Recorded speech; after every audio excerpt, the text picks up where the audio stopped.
Сәлем достар, бүгін сіздерге 2-ші форманың нулевка түрін көрсетемін.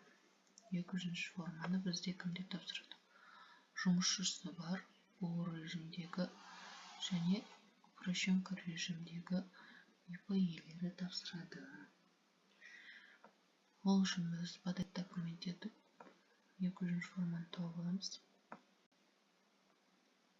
Квартал, мен 2-ші кварталға тапсырамын. 2026-ға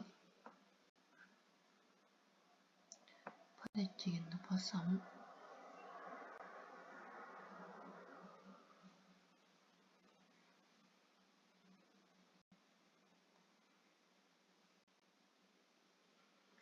Вид декларации менде очередная. Бірінші рет тапсырып жатсаңыздар, первоначальная. Қалғандар очередная.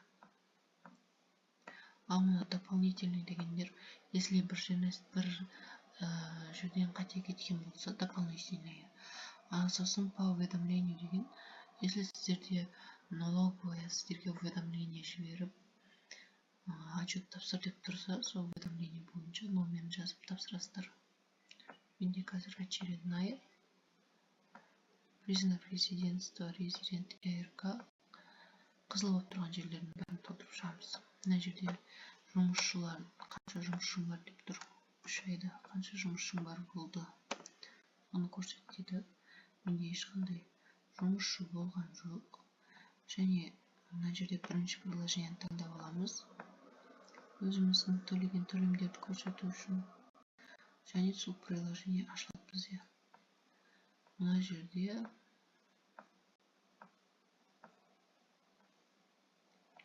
ештеңке толтырмай кетеміз. Далее басамыз. Мына жерге қызыл болып тұрғанның бәріне 0 болып шығамыз. Нулевка отчетте осылай тапсырамыз. Сосын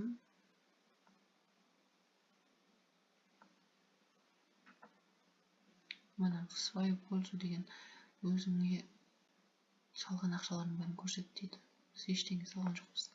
Тек қызыл болып тұрған жерлерді ғана нөлмен жазып шықтық. Және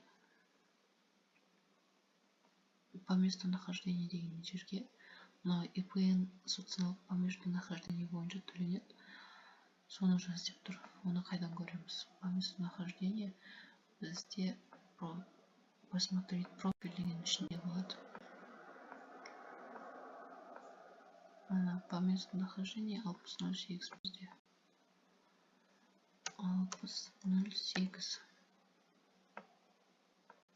Мына жерде көбіне қате шығып тұрып, прописка бойынша, прописканы обязательно көріп аламыз. По месту жительства етімізде прописка бойынша 0903. 0903. Ой-бай. Мына қанша еді жаңа? 0903. 6008, 6008 тұрмыз. Мына жерге птичка қоямыз, проверить ошибку дейміз. Ошибка жоқ. Осылай нулевка отчетта осылай тапсырасыздар. Кімде жұмысшысы жоқ, ол режимде кім жұмыс жасайды.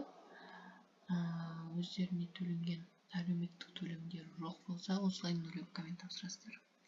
Ал упрощенкаде 2-ші форма, если жұмысшыларыңыз жоқ болса, тапсырмайсыздар. Жұмысшыларыңыз бар болса ғана тапсырасыздар. Ал өздеріңізге төленген төлемдерді сіздер 910 формада тапсырасыздар. 2-ші формаға тапсырып қойып жүрмеңіздер. Ол упрощенкадегілер. Ол режимдегілер өздеріне төленген төлемдерді осы 2-ші формада көрсетеді. Жоқ болса, осылай нулевкамен тапсырып жіберіңіздер. Сформировать отчет.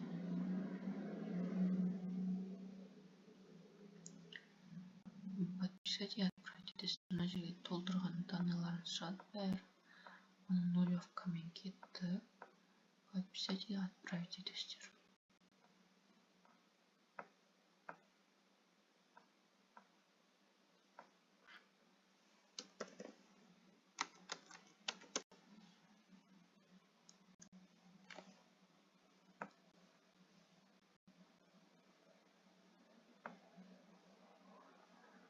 тапсырған отчетымыз қазір мына жаққа келу керек обработныйға.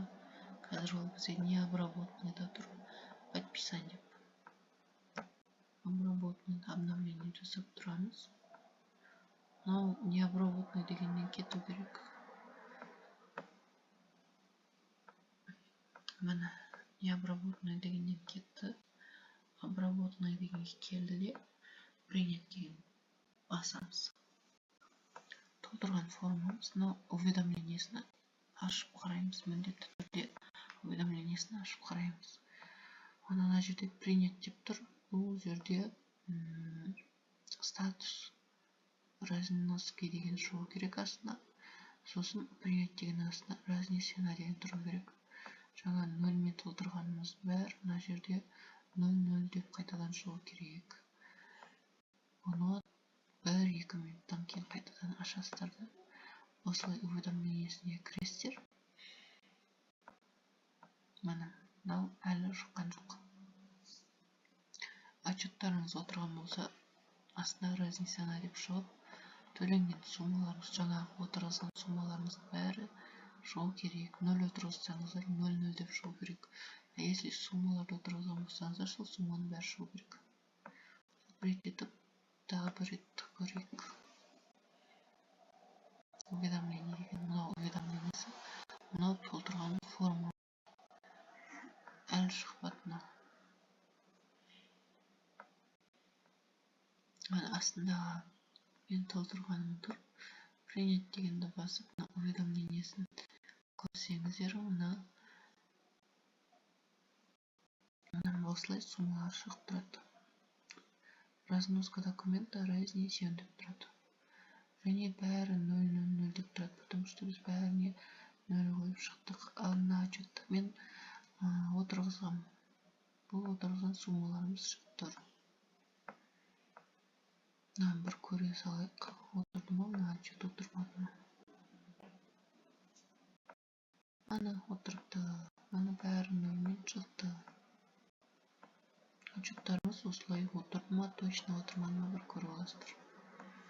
Болды, осылай отчетты тапсыра бересіздер. Нұрлыққа болса, бір тағы ескерте кетейін. Бұл о режимде жұмысшыларымыз бар болсын, жоқ болсын, өздеріңізге төленген төлемдерді көрсету үшін тапсырасыздар. Нұрлыққа болса, осылай тапсыра бересіздер. Болды.